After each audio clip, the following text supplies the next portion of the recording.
BNP মহাসচিব যেটি বলেছেন, জননেত্রী শেখ হাসিনার অধীনে কোনো নির্বাচনে তারা অংশগ্রহণ করবে না, এতেই প্রমাণিত হয় তারা নির্বাচনকে ভয় পাচ্ছে। কারণ তাদের অনুষ্ঠানগুলোতে, সমাবেশগুলোতে মানুষ হচ্ছে না। তারা বুঝতে পেরেছে নির্বাচনে জয়লাভের সম্ভাবনা নাই, নির্বাচনকে ভয় পাচ্ছে, সেই জন্য নির্বাচনকে বাধাগ্রস্ত করার পথে তারা হাঁটছে। আর নির্বাচনের ব্যাপারে আসলে এটা তো আমাদের নিজেদেরও একটা দোষ আছে যে আমরা নির্বাচন নিয়ে খুব বেশি একটু কথা বলে আমাদের দেশের কিছু লোক এখন যারা নির্বাচন আসলে যেমন বয়কট করেছে অথবা নির্বাচনকে সবসময় কলুষিত করেছে অথবা ভোট চুরি করেছে, ভোট ডাকাতি করেছে, তাদের কাছ থেকেই শুনতে হয় মানে অবাধ সুষ্ঠু নির্বাচনের কথা।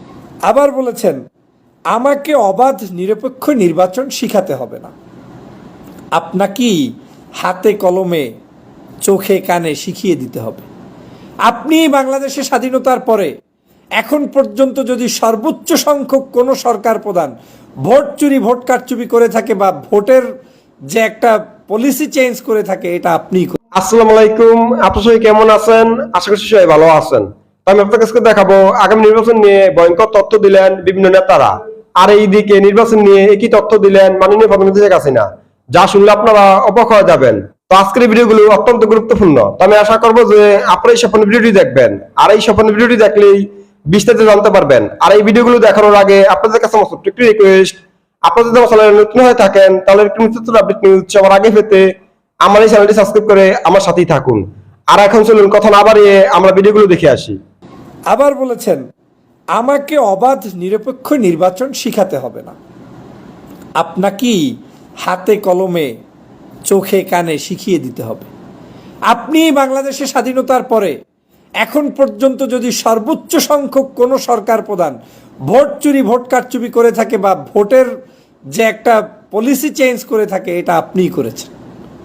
এই যাবৎকালের ইতিহাসে কোনো সরকার এই রকম ভোট চুরি করে নাই। আপনার বাবা অবৈধভাবে ক্ষমতায় ছিল, সেটা সত্য।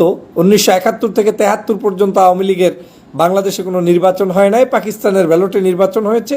সেই নির্বাচনে যারা যারা পাকিস্তানে নির্বাচিত হয়েছে তাদেরকেই আপনার বাবা সাথে নিয়ে 73 পর্যন্ত রাষ্ট্র ক্ষমতায় অবৈধভাবে ছিলেন, এবং 73-এ একটা নির্বাচন করেছে।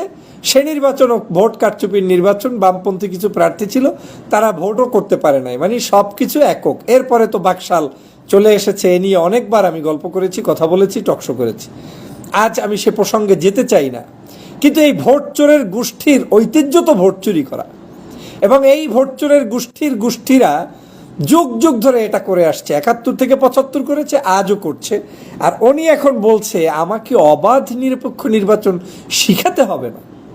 তো কাকে শিখাবো ম্যাডাম?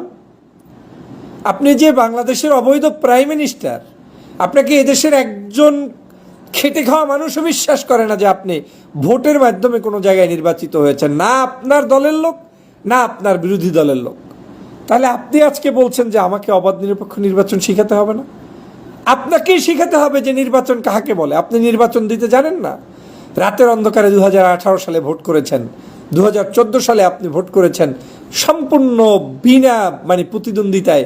154টা আসনে কোনো ইলেকশনই হয়নি, এরপরে কয়েকটাই হয়েছে। তা কি হয়েছে বাংলাদেশের জনগণ জানে। আবার কি বলেছে, বাংলাদেশের কিছু লোক নির্বাচন নিয়ে বেশি কথা বলে, তাই বিদেশিরা নাকি এখন এজন্য কথা বলছে। তো বাংলাদেশের লোকরা তো নির্বাচন নিয়েই কথা বলবে। এদেশ গণতন্ত্র প্রতিষ্ঠা হয়েছে আমার দেশের নির্বাচন ব্যবস্থাকে, নির্বাচনের ভোটাধিকারকে, জনগণের অধিকারকে প্রতিষ্ঠার জন্য। তাহলে সেই জনগণ কি ভোট দিতে পারে? তাহলে জনগণ যদি এখন বলে যে এদেশের নির্বাচন হচ্ছে না, আর আপনি তাতে মন বেজার করে গরম ভাতে বিলেই বেজার হয়ে বসে থাকবেন, এটা তো কোনোভাবে নেওয়া যায় না, এটা তো কোনোভাবে মেনে নিবে না।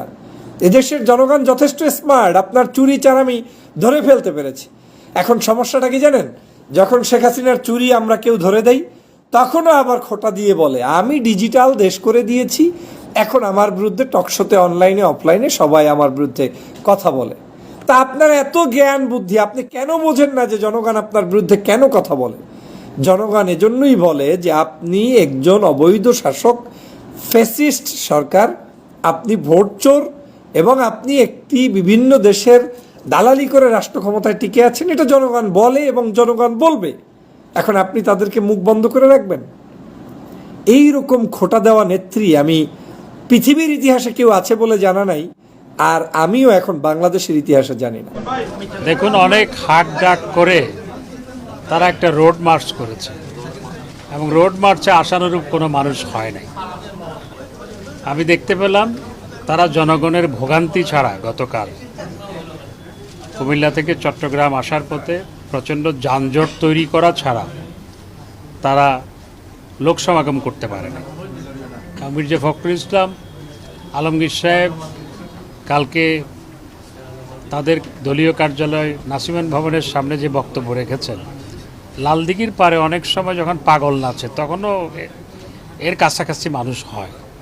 তো সুতরাং তাদের কোনো লোক সমাগম সেভাবে হয়নি এবং তারা প্রচণ্ডভাবে হতাশাগ্রস্ত হয়ে পড়েছে।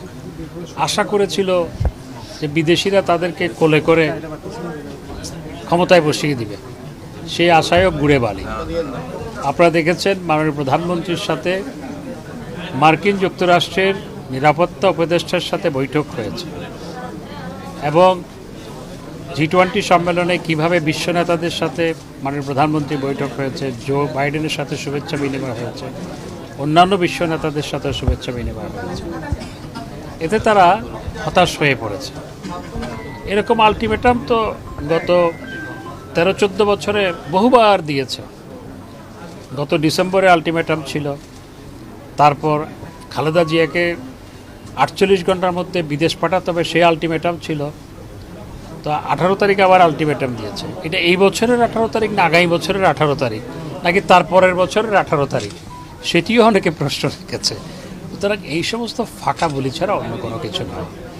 আর বিএনপি মহাসচিব যেটি বলেছেন, জননেত্রী শেখ হাসিনার অধীনে কোনো নির্বাচনে তারা অংশগ্রহণ করবে না, এতেই প্রমাণিত হয় তারা নির্বাচনকে ভয় পাচ্ছে। মধ্যে একটি গুরুত্বপূর্ণ বৈঠক হচ্ছে American national security adviser Jake সুলিভানের সঙ্গে আপনার একটি বৈঠক হয়েছে। যে বৈঠকটির কথা আমরা জানতে পারি স্টেট ডিপার্টমেন্টের চিফ করবির ব্রিফিংয়ে ভারতীয় একজন সাংবাদিকের প্রশ্নের উত্তরে, এবং সেখানে বলেছেন যে আপনিও বলেছেন যে অবাধ সুষ্ঠু নিরপেক্ষ নির্বাচন নিয়ে আলাপ হয়েছে। বাংলাদেশও বলে যে অবাধ সুষ্ঠু নিরপেক্ষ নির্বাচন দরকার। তাহলে তো বাংলাদেশের সঙ্গে মার্কিন যুক্তরাষ্ট্রের আকাঙ্ক্ষার সেরকম কোনো তফাৎ আমরা দেখতে পাচ্ছি না। আরেকটি গুরুত্বপূর্ণ জিনিস আমরা জেনেছি, যেটি G20 সামিটের সময় সাইডলাইনে আপনার সঙ্গে যে বাইডেনের একটি সেলফির কথা আমরা জানি, কিন্তু এখন শুনছি স্টেট ডিপার্টমেন্ট একটা ব্রিফিংয়ে বলেছে আপনার সঙ্গে সেখানেও দ্বিপক্ষীয় আলোচনা হয়েছে, নির্বাচন নিয়ে কথা হয়েছে। নির্বাচনের ব্যাপারে, এই সুষ্ঠু নির্বাচনের ব্যাপারে সরকার এবং মার্কিন যুক্তরাষ্ট্রের আকাঙ্ক্ষার মধ্যে আমরা কোনো তফাৎ দেখি না। ওনাদের বক্তব্যে অন্য কিছু আছে কিনা, আর কিছু। আর দ্বিতীয় প্রশ্নটি হচ্ছে যে আমরা বিভিন্ন চ্যানেলে জানতে পারি যে মার্কিন যুক্তরাষ্ট্র বাংলাদেশে সামরিক অস্ত্র এবং বোয়িং বিমান বিক্রি করতে চায়, এরকম কোনো আগ্রহের কথা আপনি দেখতে পেয়েছেন কিনা? আর জ্যাক সুলিভান আপনার সাথে এসে আলোচনা করেছেন আমাদের দূতাবাসে এসে, এটি একটি গুরুত্বপূর্ণ ঘটনা। এই দুটি বিষয়ে আপনার একটু বক্তব্য জানতে চাই মাননীয় প্রধানমন্ত্রী। দেখুন, আমাদের তো পররাষ্ট্রনীতি খুব স্পষ্ট, সকলের সাথে বন্ধুত্ব, কারোর সাথে বরিতা নয়। তা আমরা সবসময় সেটাই মেনে চলি, সকলের সাথে একটা বন্ধুত্বপূর্ণ সম্পর্ক আছে।